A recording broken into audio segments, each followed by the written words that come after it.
Good morning everyone, today we're looking at an unboxing of another Timberland watch. So yeah, let's get right onto it, shall we? So let me just chuck my gloves on. So I ordered this from Amazon. It's called the Timberland Ripley Z.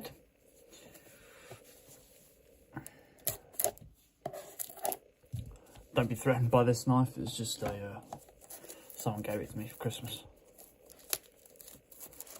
Haven't had a chance to use it yet.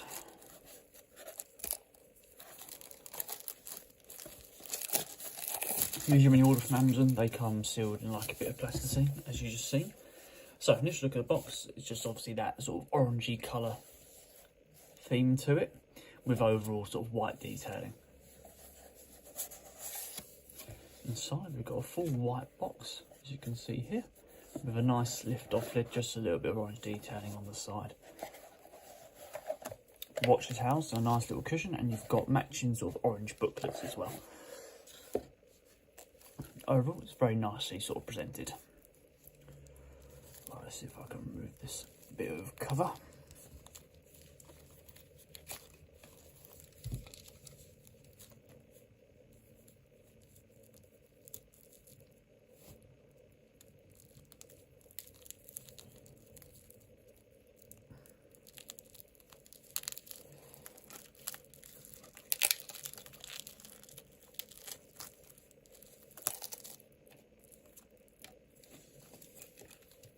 Not going to put that glove back on, just for ease. I'm just going to leave it as is.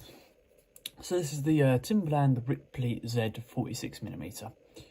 It's got a 10.7mm case thickness and retails around about £80 and weighs 70 grams and uses a quartz movement. I couldn't tell you the calibre, I tried to find that information but I didn't have much luck. So let's move on to the dial here. So the dial is a sort of a zoomed in version of the Timberland logo, the little tree in the background there. Yeah, it's a zoomed in version, sort of cream style, held in a alloy stainless steel casing. You get 3 atmospheric waterproofness when you order this watch, same with all the models. And you've got luminous end tips to the hands, as you can see here, and black detailing, nice and bold, easy to read style numbers as well, going around the outside there. A nice contrast of colours there. Inside the actual face of the watch, you've got a plain sort of metal ring inside there. There's no sort of interior markings like you might expect from a Rolex. And just on the edge of that second hand there, you can see a nice orange arrow essentially on the top there.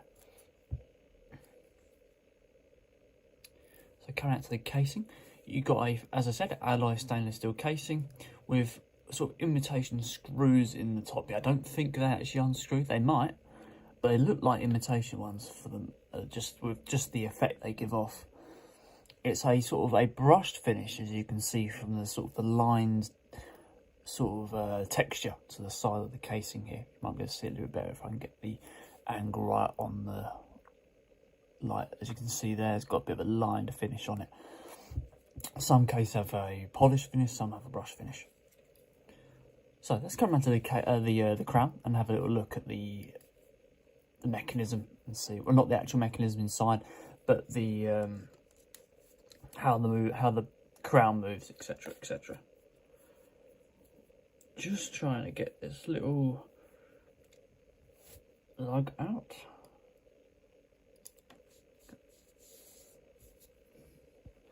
Sorry about this, guys. You can see my clammy hands now.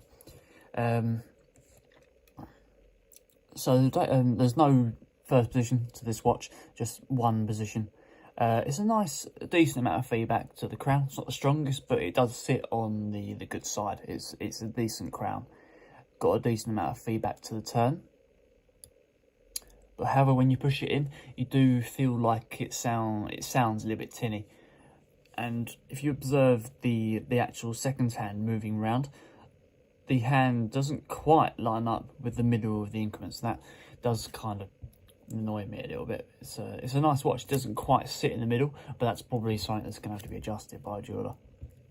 So that's obviously the main watch and the casing. So let's move down to the strap. Actually, just discuss a little bit about the Timberland brand for those of you who don't know. It was founded in New England, and obviously they started doing watches more recently, but their main focus has been sort of boots and stuff like that. That's just a little bit about the brand, really, if you're not too sure what the Timberland brand is.